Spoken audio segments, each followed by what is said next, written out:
Alhamdulillah. Qu'est-ce qui se passe chaque matin? Écoute ce hadith impressionnant, rapporté par l'imam At-Tirmidhi. Le prophète sallallahu alayhi wa sallam nous dit: lorsque le fils d'Adam atteint le matin, chaque matin, tous les membres implorent la langue, ce membre-là. Et ils disent: crains Allah à propos de nous, nous ne faisons que te suivre. Si tu es droite, nous serons droits aussi. Les autres membres suivront.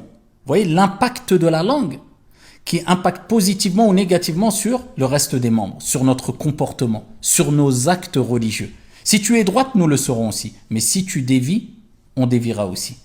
Voilà pourquoi le prophète alayhi salatu wassalam nous rappelle qu'il est bon de parler, on peut échanger, on peut donner nos avis, mais avec juste mesure. Man kana yu'minu billahi wal yawmil akhir falyaqul, aucun problème. Celui qui croit en Allah et au jour dernier, qu'il dise, qu'il s'exprime. Falyaqul, mais falyaqul khayran aw liyasmut. Qu'il dise du bien ou qu'il se taise. Et c'est pour cela qu'Ibn Mas'ud radiyallahu anhu warda, il nous dit: il n'y a rien sur la surface de la terre qui mérite le plus d'être emprisonné si ce n'est al-lisan, la langue. Parce que la langue crée des dégâts. Ô combien ont divorcé, ô combien se sont disputés, ô combien ont attiré les foudres sur eux, ô combien ont eu d'énormes problèmes, pas en gardant le silence, mais en parlant.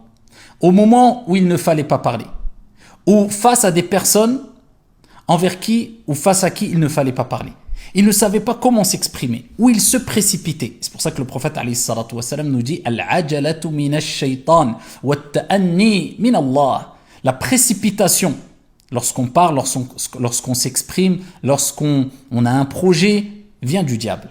Mais ici, la réflexion, la retenue vient d'Allah subhanahu wa ta'ala. Par contre, concernant les actes d'adoration, précipite-toi. Allah Azza wa Jalla a dit dans le Coran concernant Moussa alayhi salam: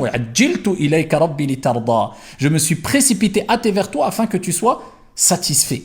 Omar ibn al-Khattab radiyallahu anhu warda, il a dit à Ahnaf, au Ahnaf: qui parle beaucoup se trompe beaucoup. Qui se trompe beaucoup manque de pudeur. Qui manque de pudeur manque de scrupules. Qui manque de scrupules voit son cœur mourir. Allahumma sallim sallim.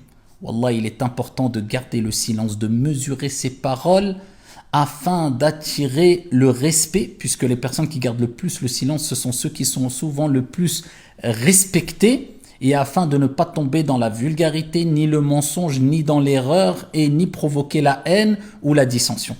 Le silence. Man samata naja, celui qui garde le silence sera préservé.